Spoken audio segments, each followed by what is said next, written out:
Evidence ہے. دیکھیں قرآن اور سنت, یہ بات سمجھ لیں, یہ مسکنسپشن ہے ہماری. ہم سمجھتے ہیں کہ knowing the evidence is all what you need. اگر آپ کوئی بات پیش کرنا چاہتے ہیں, آپ کے پاس کوئی قرآن مجید کی آیت آ جائے اور حدیث آ جائے, دیٹس انف. یہ غلط بات ہے. ہم کبھی بھی سمپل قرآن اور حدیث کو صرف فالو نہیں کر سکتے. قرآن اور حدیث کے ساتھ ساتھ اس کی انڈرسٹینڈنگ بھی امپورٹنٹ ہے, کریکٹ انڈرسٹینڈنگ بھی امپورٹنٹ ہے.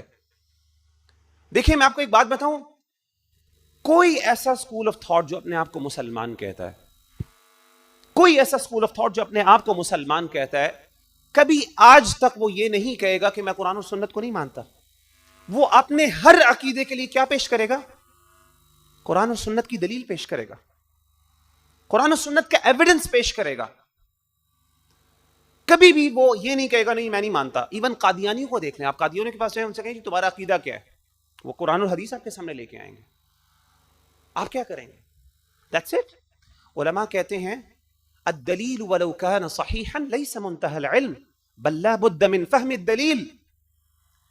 صرف دلیل کا آ جانا, ایویڈنس کا پتہ ہونا کہ جی دیکھیں, ہم کہتے ہیں جی دیکھیں فلاں بھائی ماشاءاللہ کتنی اچھی بات کہ ہر بات پہ قرآن یا حدیث کی آیت پیش, یعنی قرآن کی آیت پیش کر رہا ہے یا حدیث پیش کر رہا ہے. That's not enough.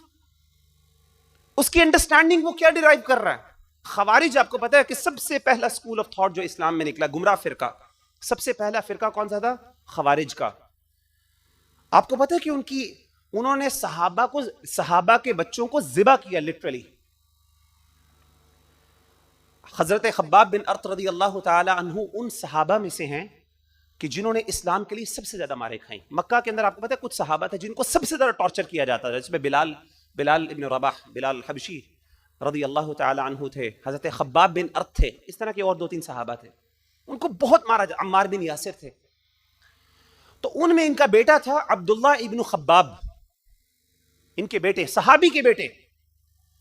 تو یہ حروریہ ان کو کہتا ہے, خوارج کو کہا جاتا تھا. ایک دفعہ یہ ایسے ہی اپنا فتنہ فساد پھیلا رہے تھے, جہاں پہ جاتے مسلمانوں کی بستیوں کو قتل کر دیتے, خون کے دریا بہاتے. اور نبی صلی اللہ علیہ وسلم نے ان کے بارے میں پریڈکشن کیا کی تھی؟ آپ نے کہا تھا یحقر احدکم صلاتہ مع صلاتہ وصیامہ مع صیامہ. آپ نے کہا تھا کہ یہ ایسے لوگ ہوں گے کہ جب یہ نمازیں پڑھیں گے تم کہو گے سبحان اللہ, اتنا نیک آدمی, اتنا با عمل آدمی. ان کا روزہ تم دیکھو گے تم اپنے روزوں کو چھوٹا سمجھو گے. صحابہ کو کہا کہ صحابہ تمہارا روزہ ان کے روزے سے کم ہوگا, لیکن دین سے ایسے نکل جائیں گے جیسے تیر نکلتا ہے کمان سے. کس بنیاد پہ؟ ہر بات کے پیچھے قرآن اور حدیث تھا. اب ظالم کتنے تھے درس نے, قرآن و حدیث اپنے آپ کو مسلمان کہنے والے, اور عمل کے اتنے سخت تھے کہ کہتے تھے کہ جس بندے نے جھوٹ بولا وہ کافر ہے, اس کی سزا قتل ہے, اس کا مال لوٹ لیا جائے گا, اس کا خون حلال ہو جائے گا. اتنے سخت تھے یہ. اب ہوا کیا؟ حضرت عبداللہ بن خباب جو ہے, جو خباب بن ارط کے بیٹے تھے, وہ اپنی وائف کے ساتھ, ان کی وائف پریگننٹ اور حاملہ تھیں, وہ ان کے ساتھ کسی جگہ پہ تھے, تو یہ آگے اس جگہ پہ انہوں نے حملہ کیا. یہ خوارج نے ان کو پکڑ لیا. نہر پاس ہی ایک ریور تھا, اس کے پاس وہاں پہ موجود تھے اپنی وائف کے ساتھ ایک درخت کے نیچے. تو انہوں نے کہا تم کون ہو؟ تو انہوں نے کہا میں عبداللہ بن خباب ہوں, خباب بن ارط کا میں بیٹا ہوں, صحابی. انہوں نے کہا وہی خباب جو صحابی ہے؟ انہوں نے کہا جی. انہوں نے کہا اچھا ایسا کرو کہ کوئی حدیث سناؤ جو تم نے اپنے باپ سے ڈائریکٹلی سنی ہو اور تمہارے باپ نے نبی صلی اللہ علیہ وسلم سے سنی ہو. تو عبداللہ بن خباب نے کہا کہ میں نے اپنے والد سے حدیث سنی ہے جو انہوں نے اللہ کے رسول صلی اللہ علیہ وسلم سے حدیث سنی کہ آپ نے فرمایا کہ فتنے کے دور میں کھڑا ہونے والا وہ چلنے سے بہتر ہے اور بیٹھنے والا وہ کھڑے ہونے سے بہتر ہے. ان ادر ورڈز کیا مطلب ہے اس حدیث کا؟ کہ جو بندہ جو فتنوں سے اپنے آپ کو بچا لیتا ہے اور جب فتنہ اور فساد پھیل رہا ہوتا ہے تو وہ بالکل سائڈ پہ اپنے دامن کو بچا لیتا ہے, وہ بہترین آدمی. جو جتنا زیادہ فتنے میں انوالو ہوتا ہے اتنا زیادہ وہ نقصان کا شکار ہوتا ہے. جب انہوں نے یہ حدیث سنو نے کہا اچھا یہ تمہارے باپ نے حدیث بیان کی ہے نبی صلی اللہ علیہ وسلم نے کہا ہاں میرے باپ نے ڈائریکٹلی اللہ کے رسول صلی اللہ علیہ وسلم سے سنی. ان ظالموں نے کیا کیا کہ حضرت عبداللہ بن خباب کو پکڑا, ان کو جا کے نہر کے پاس لے کے گئے اور لٹرلی جانور کی طرح ان کو ذبح کیا.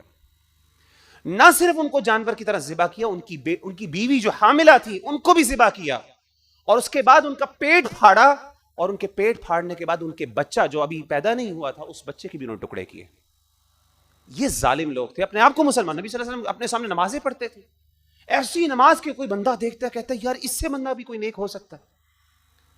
لیکن بنیاد کیا تھی؟ اصل بنیاد کیا تھی؟ کس وجہ سے وہ گمراہ ہوئے؟ کس وجہ سے نبی صلی اللہ علیہ وسلم نے کہا یہ جہنم کے کتے ہیں؟ نبی صلی اللہ علیہ وسلم نے اتنے سخت الفاظ استعمال کیے ان کے لیے. آپ نے پریڈکشن کی تھی کس بنیاد پر؟ مس انڈرسٹینڈنگ اینڈ مس انٹرپریٹیشن. ایک دفعہ نکلے حضرت علی بن ابی طالب نے پوچھا کہ بتاؤ تمہیں کیا مسئلہ ہے، تم کیوں مجھے کافر کہتے ہو؟ حضرت علی کو بھی کافر کہا، حضرت امیر معاویہ کو بھی کافر کہہ دیا، کیونکہ انہوں نے آپس میں صلح کر لی تھی. ان کی آپس میں لڑائی ہوئی، انہوں نے صلح کر لی، انہوں نے کہا دونوں کافر ہیں، اسلام سے فارغ ہے، ہم تم دونوں کے خلاف لڑیں گے، جہاد کریں گے. حضرت علی معاملہ فہم تھے، آپ نے کہا کہ نرم دل بھی تھے، آپ نے کہا آؤ بات کرو، بتاؤ کیا مسئلہ ہے، میں تمہیں کنونس کرتا ہوں، کوئی ایویڈنس لے کے آؤ، میں اس کے جواب دیتا ہوں.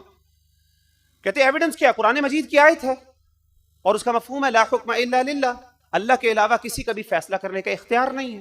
تم لوگوں نے اللہ کے فیصلے کی نافرمانی کی ہے، اور قرآن کہتا ہے وَمَن لَّمْ يَحْكُم بِمَا أَنزَلَ اللَّهُ فَأُولَٰئِكَ هُمُ الْكَافِرُونَ، جو اللہ کی نازل کردہ شریعت کے مطابق فیصلہ نہیں کرتا وہ کافر ہے، تم کافر ہو. سیدنا علی نے رضی اللہ تعالیٰ عنہ نے جب یہ بات سنی تو آپ نے ایک تاریخی جملہ کہا. آپ نے تاریخی جملہ کہا، آپ نے کہا کلمۃ حق ارید بها الباطل. ان کا جو جملہ ہے، جو یہ بات کی ہے، یہ تو حق ہے، یہ سچ ہے، قرآن ہے، لیکن جو اس سے مراد لے رہے ہیں، جو انٹرپریٹیشن کر رہے ہیں، جو اس کا فہم لے رہے ہیں، وہ باطل ہے، وہ جھوٹ ہے، وہ بکواس ہے.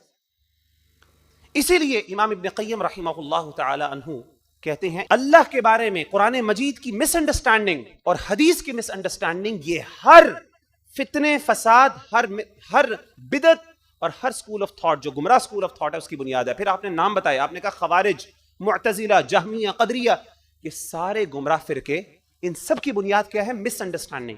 قرآن و حدیث ان کو بھی آتا تھا، یہ بھی پیش کرتے تھے.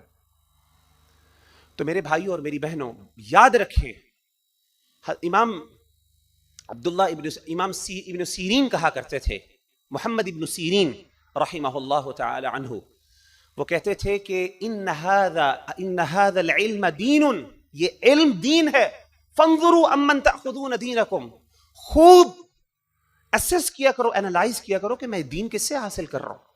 ہر ایرے ویرے سے پکڑ کے آپ علم حاصل کرنا شروع کر دیتے، جس کی کوئی کنٹریبیوشن نہیں، جس کا کوئی کام نہیں، جس کا کوئی معیار نہیں، آپ اس سے پکڑ کے دین کا علم حاصل کرنا شروع کر دیتے ہو. فانظروا امن تأخذون دینکم.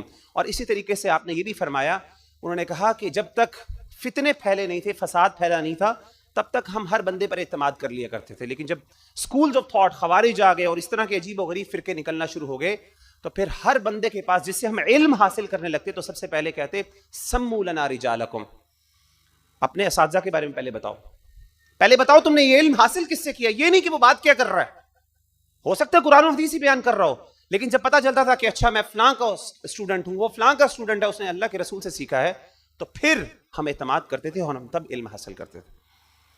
تو میرے بھائیوں اور میری بہنوں یہ مس انڈرسٹینڈنگ اپنے ذہن سے نکال دیں کہ صرف قرآن و حدیث کی اگر کوئی بات کر رہا ہے یوٹیوب پہ بیٹھا ہوا اور کہتا ہے جی دیکھیں قرآن یہ کہتا ہے، حدیث کہتا ہے، اور اس کے بعد اپنی انٹرپریٹیشن کر رہا ہے، تو میرے بھائی اور میری بہنوں یاد رکھیں کہ یہ دین نہیں ہے، دین کے یہ معیارات ہی نہیں ہیں. ہمارا معیار اور ہمارے سٹینڈرڈز ڈفرینٹ ہیں.